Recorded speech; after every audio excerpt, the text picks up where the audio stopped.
Hello and welcome to another episode of Greenlight. This is your host, Jennifer Edwards, the Director of Marketing Communications here at Landis & Gyr. I know it's been a little while since we've last connected, but hopefully you have seen all of the great news and momentum, things that we've been working on published across our social media channels. And don't forget to follow us there if you don't already. But we have a new and exciting topic for you here today. We're going to talk about the American Jobs Plan, as well as the GridWise Alliance, and specifically the Grid Infrastructure Advisory Council, what that means for all of you, our utility customers. Today's guest is Darleen DeRosa. She's relatively new to the organization, and we are so excited to have her. She brings a wealth of knowledge and experience to the organization, where she serves as our Director of Regulatory Policy and Industry Relations. Hi, Darleen. Thank you so much for joining us today. Hi, Jen. It's always good to see you, and thank you for inviting me. So before we dive into the actual topics, though, at hand, can you just provide a little bit of background for the audience on what you have done, and then also, what brought you to Landis & Gyr with the audience? Sure.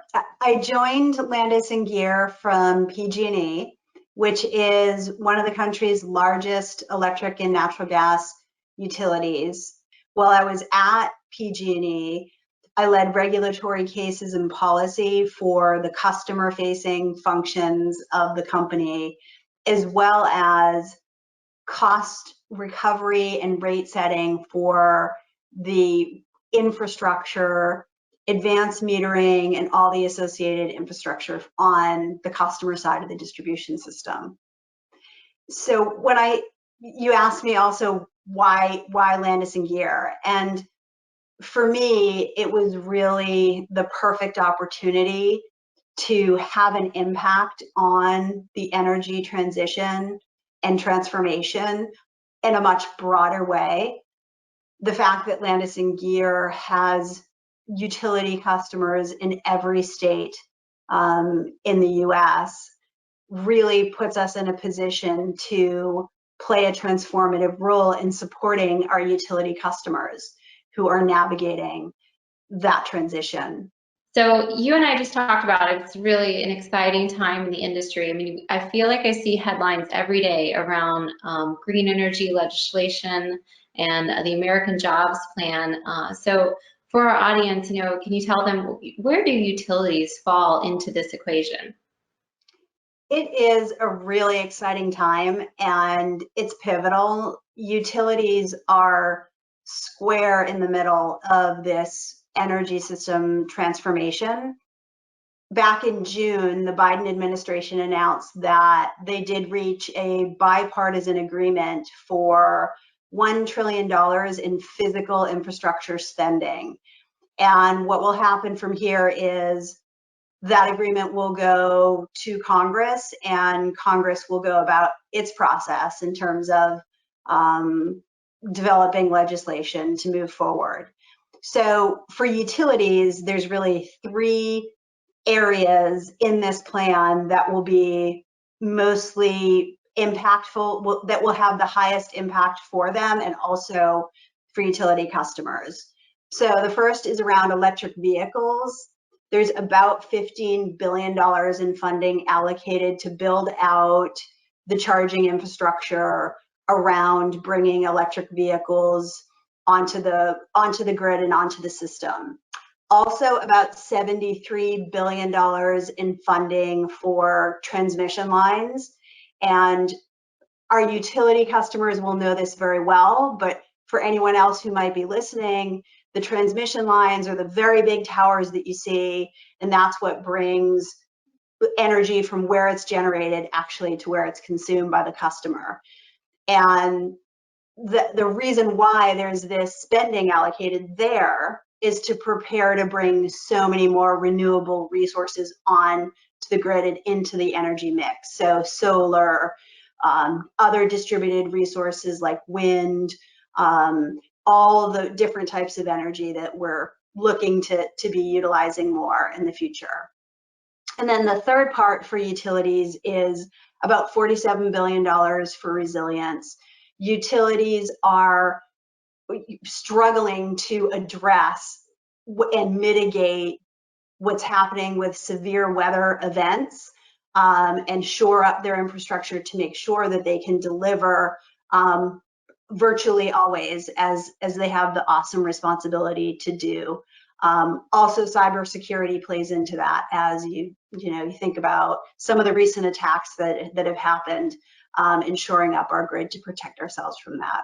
So those are the really three key parts of the proposed legislation for utilities.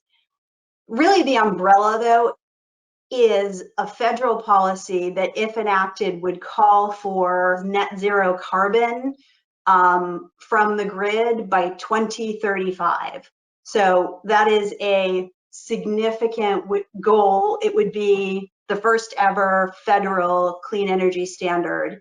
And when you think about utilities, for many utilities, particularly the larger investor-owned utilities, they did already and do already have plans in place and are executing against plans to reduce the carbon emissions from their systems.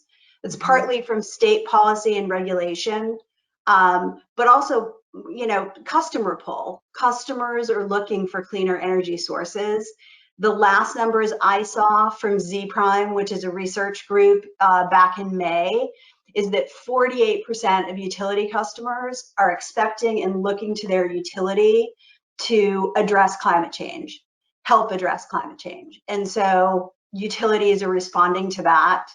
For the smaller, more rural co-ops, it's a little bit more challenging for them, and the timetable is more challenging, I think, for everybody, because it is a significant move in a fairly short period of time. Yeah, absolutely. It's so exciting. I mean, and I know we've been helping a number of our customers with their clean energy goals, and you hear things like 2040 and 2045, but to think about 2035 and like putting that stake in the ground, I mean, that's pretty impressive. And it is. And if you think about it, right now, in the energy mix for electricity generation, about 60% is fossil fuels, about 20% is nuclear, and the remaining 20% is renewables. So you can just see where the mix is right now, and moving that mix significantly, as you said, on a very quick timetable will be a challenge. And also, I think, an opportunity, though, for utilities. Definitely. It's going to take everyone working together to make that happen. Yes. So recently, we also announced that Werner Lieberherr, our global CEO, was appointed to the Grid Infrastructure Advisory Council with the GridWise Alliance. So let's talk about that for a minute. Can you share with our audience a little bit of background, like what is the GridWise Alliance, and what is the role of the GIAC? GridWise Alliance is really one of our key partners that we have been working with for probably at least 5 years now. And what that alliance does is brings together stakeholders from many different industries, academia, policymakers, and really focuses on the modernization of the electric grid and what that will mean both for customers, clean energy, the environment, all the impact that the electric grid has. What the GridWise Alliance did was developed a council called the GIAC, as you just talked about, GridWise Infrastructure Advisory Council. And that's really focused on advocating within this proposed legislation for $50 billion of spending to be allocated towards specific grid modernization activities that are focused at what we call the grid edge. So again, for our utility customers, the grid edge, the distribution system, is very familiar. That's the world we live in. But for those who are not, I talked earlier about transmission lines. When you think about distribution, that's really what happens from the substation to the home, to the business, to the EV, to the customer. So the electricity comes in through the big towers, gets brought to a substation and stepped down in voltage, and then it's distributed. And so when you look at that landscape, you have about 3,000 utilities, a mix, investor-owned utilities, municipalities, co-ops, who are actually running those lines and those distribution functions to get the energy to customers. And so the GridWise Infrastructure Advisory Council, the position that we're taking is we need the new transmission, absolutely. But in order to take that transmission and really move it to the customer at the grid edge, allow the customer visibility, manage the distribution, that collection of functions also needs to be modernized so that what's coming in on transmission can actually get to the customer. So for the audience, some people might wonder, why would Landis & Gyr be involved in such efforts, and what does that mean for our utility partners? We think it's our responsibility to really be involved in these efforts. Our utility customers are the ones who are really tasked with implementing and meeting all of this new legislation and meeting their customer demand within an environment that is challenging, is always challenging, but increasingly so, as I think we've all seen. And so it's important for us as a leader in our industry serving our customers to make sure that we take an active role in advocating and helping all of the stakeholders understand this particular part of the grid and how important and integral it is. Yep, energy is life, and it sustains life. It's something that people take for granted, and I know that you want to also leave a better place for your family and future generations. That's one of the things that attracts me initially and keeps me in this industry. My wife and I are raising 2 kids, and I'd like it to be our generation that addresses this. And that leaves the solution for them. It's what gets me out of bed in the morning. It's what keeps me engaged. And I'm an optimist. We have the technology. We have federal policy. I believe we'll get there. I'm also, I'm practical. I was at a utility for 10 years. I understand the complexity, the challenges. And so, as we think about what the next 10 years look like, I believe we can get there. I believe it won't be easy.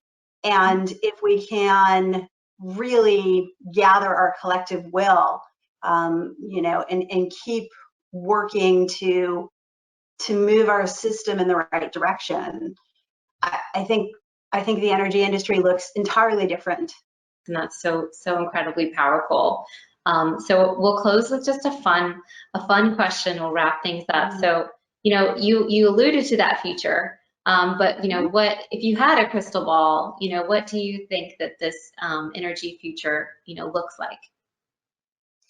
I think it looks digital. It looks decentralized.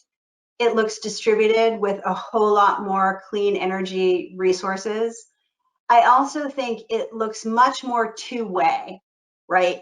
We're going to have people with, much more solar, millions of EVs with battery backups that utilities are using as grid resources. You'll have virtual power plants. You'll have a whole ecosystem integrated and digital, and a platform that enables also consumers to be much more involved and engaged in their energy usage. And we're already there in many ways, where energy consumers are more like prosumers now, right? They're consuming, they're supplying back to the grid. Customers are increasingly wanting to be able to do this, and they see that it's really important. So I think that's the sort of system we're going to be looking at 10 years from now. And I think the utilities can and must play a central role in navigating that transition so that reliability remains strong as we really sort of flip the script and do things very differently. Well, thank you so much, Darleen. It's so powerful. It's such a powerful message that together we really can shape the clean energy future. So just thank you for being here with us today. We really appreciate it. Thanks, Jen. I'd like to come back and update you as things unfold. So hopefully we'll talk again soon. Well, it's so great catching up with Darleen today. And just a quick reminder, if you don't already follow us on our social media channels, you can find us there. We will have fresh content for you on a regular basis. So thank you so much for tuning in, and we'll see you next time on Greenlight.